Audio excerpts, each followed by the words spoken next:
Oh, ba ba ba ba. Hello. Hi. I've been hired by the Christian Youth Pastor Association of America to talk to you today about the dangers of Teenage Mutant Ninja Turtles.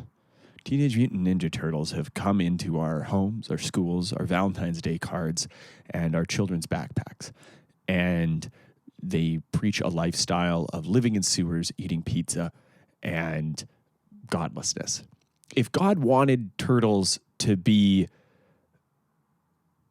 ninjas or mutants, he would have made them that way.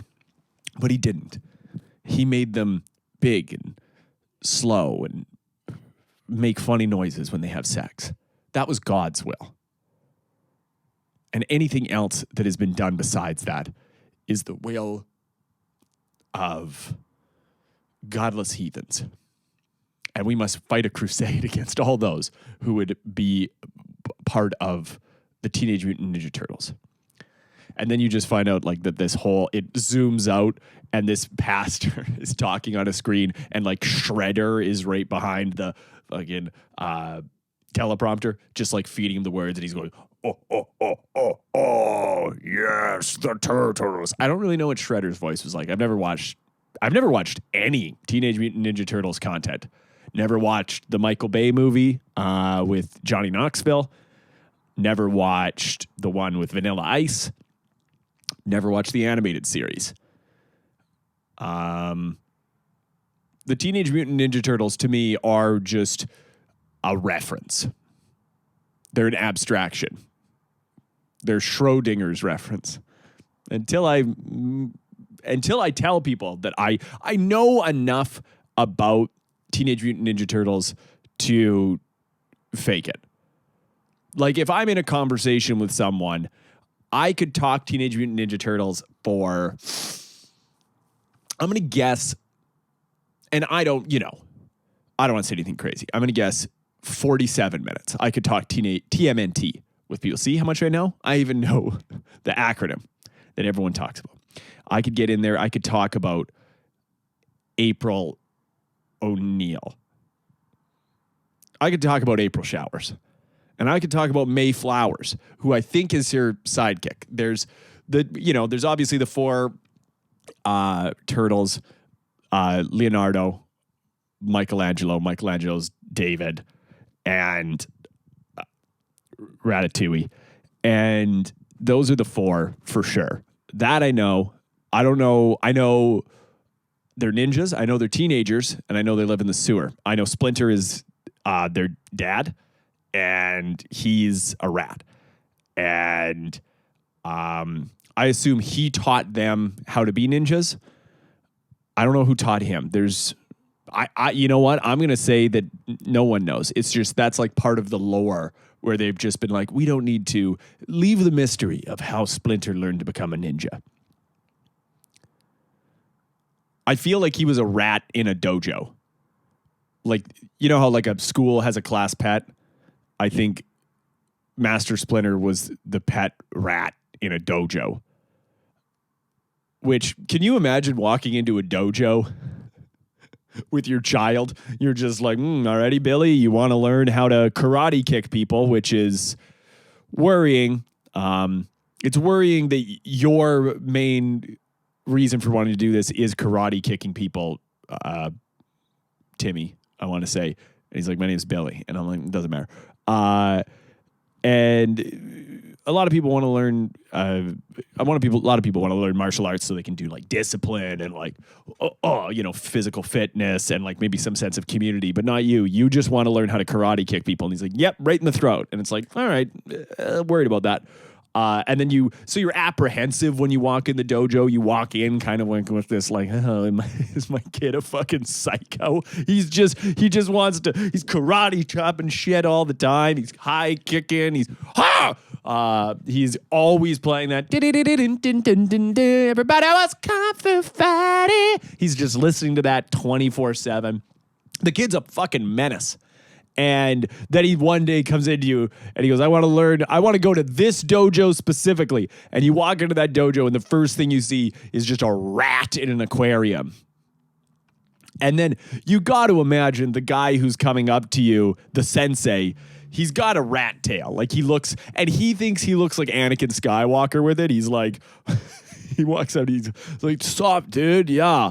Yeah, no, my name's Master Splinter." The rat just took his sensei's name.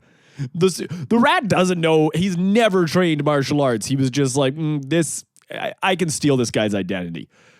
Master Splinter is an identity thief. He's actually pulling a huge credit card fraud thing right now. That's what the real purpose of the Turtles was the Turtles were kind of indoctrinated by Master Splinter to act as sort of much like Oliver Twist to Fagin, a group of teenage pickpockets who would roam the streets of New York City, I think, or LA, or undefined. I think it's New York.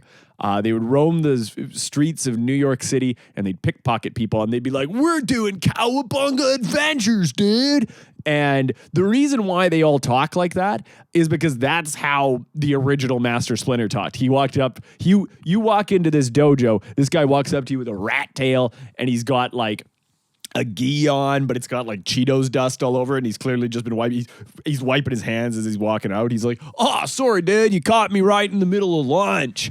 And you're like, "Hey, have you ever heard of using chopsticks to eat Cheetos? They don't get the dust on." He goes, "Dude, what are chopsticks?" And you're like, You run an Asian martial arts center." And he's like, "Fair enough, dude. Fair enough. You want to learn how to fucking karate kick people in the throat?" And Timmy's like, "Yeah."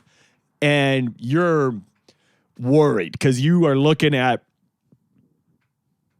Master Splinter and you're looking at your son, Timmy, and you're seeing his future. You're like, oh no, he's going to own a rat and he's going to have a rat tail. He's going to be covered in Cheeto dust and he's going to smell vaguely of burnt rubber and skunk. I don't know.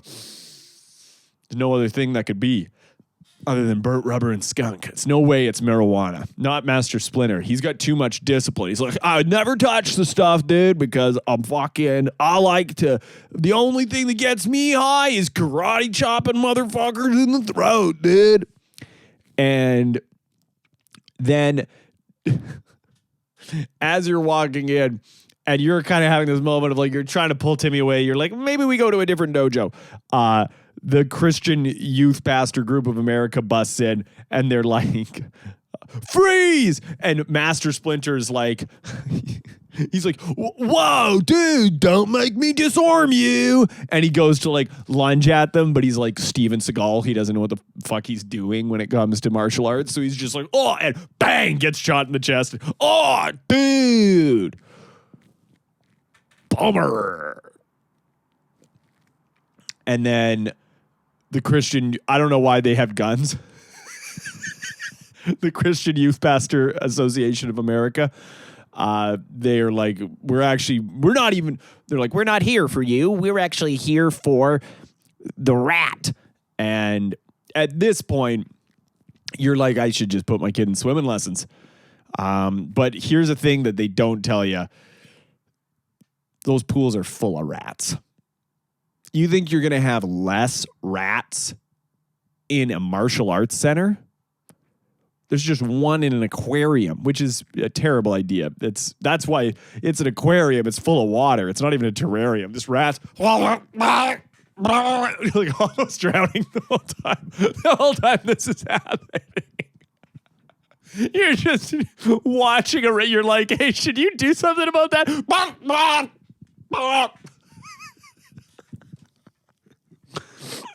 That's why Master Splinter's conditioning and strength is so good. Is because he's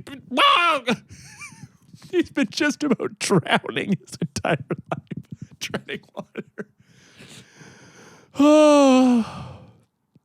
But yeah, that's what pools are like too. Pools are just full of rats. After hours, they're like, "Let him in, boys," and the rats come in and they're like, they have senior swimming hour at about 9:35 a.m. and then they have rat swimming hour every hour they're not open. Wonder how many rats you have to pull out of a dead pull out of a pool dead when you're a lifeguard. And I wonder if you feel like you failed every time you do it. You're like, I swore to guard life, and I failed you, little buddy. And it goes, bah, bah! Regardless, it doesn't really matter. The youth pastor, they bust in and they're like, we're here for the rat. And you at this point, they have guns on you and your son, and you're like, Jesus, and they're like, don't take his name in vain. And you're like, God, please don't. My son just came here. Let us go. And they're like, we just need to get the rat and we'll get out of here. And they go to get the rat and they go to grab him. Because, of course, he's a demonic Satan rat who's been teaching these godless turtles how to do ninja stuff in the future. This is, I guess, these are time traveling pastors, Youth Pastors Association of America. They're like Terminator, basically. They all look like Arnold, too. And I don't know why they don't have an Arnold voice. They all look exactly like Arnold Schwarzenegger, but they all talk like this. Because that's what being a youth pastor does to you. It makes your voice go up. Because you got to get into that frequency range where kids live. So they got guns on you. They got guns on the rat. They're grabbing the rat out. And the rat turns and in perfect, unaccented American English says to your son, Timmy, help me, Timmy. Deep voice. Big, oddly deep. And Timmy goes, okay. And he jumps up and he karate kicks the youth pastor right in the throat. And they go, ah! And the other one goes, whoa, and goes to swing the gun around. But Timmy's already onto them and he takes out like 5 of them at once. And you're at that point, you are forced to reconcile with the fact that Timmy is too powerful. He's become too powerful for you. And so what are you going to do with that information? Your son's too powerful of a ninja. He hasn't even begun training. You're like, where have you learned that? And he goes, just on the playground. I'm like, playgrounds sound nuts, man. He's like, yeah, they're pretty rough. And then you're like, we got to get out of here, though. These pastors are, and then right as you say that, another wave of pastors shows up because it's a time travel thing. So by the time you've already defeated one set, they know that's happened. So they've already sent back another one.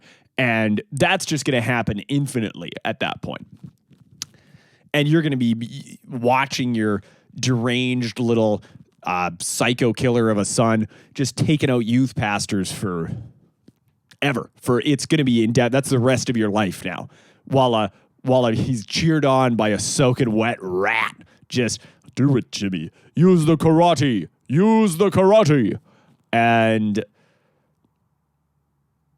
yeah, that's why you should never put your kid in martial arts. If your kid ever expresses any interest in martial arts, pray. Now this pans out and it turns out I'm still a youth pastor. It's like, and that's what you're going to have to do, prayer. Because I've always been a youth pastor and I've been sent back in time to do this podcast so I can dissuade you from ever teaching your son, Bill, your son, Timmy, Bill Weathers. I know you're watching this and I know that you're about to let your son, Timmy, go and learn how to do martial arts because let's be honest, Timmy's got a lot of energy and he's kind of getting a little destructive and you need something to focus that. Get him drums. Get him drums, man, and have him play in our worship band.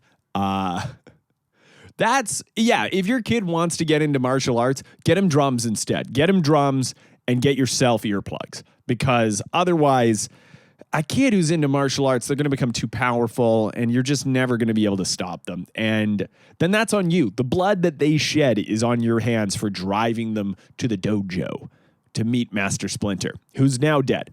The man, Master Splinter the Rat, very much alive. That's his origin story. He flees, and now, he's been kind of showing down with the Youth Pastor Association of America for the past 40 years, TMNT. And yeah, so like you can see what I'm saying that like 45 minutes is achievable. It's not going to be like, I don't think there's any fan of Teenage Mutant Ninja Turtles out there who could find a single thing wrong with what I just said. I think I say that to a TMNT fan and they're going to go like, oh, I haven't read the comics. I'm like, yeah, no, I'm like a real fan, dude. I read and they're like, wait, what was that? And I was like, dude. And they're like, wait, are you? And I'm like, I'm Master fucking Splinter, dude.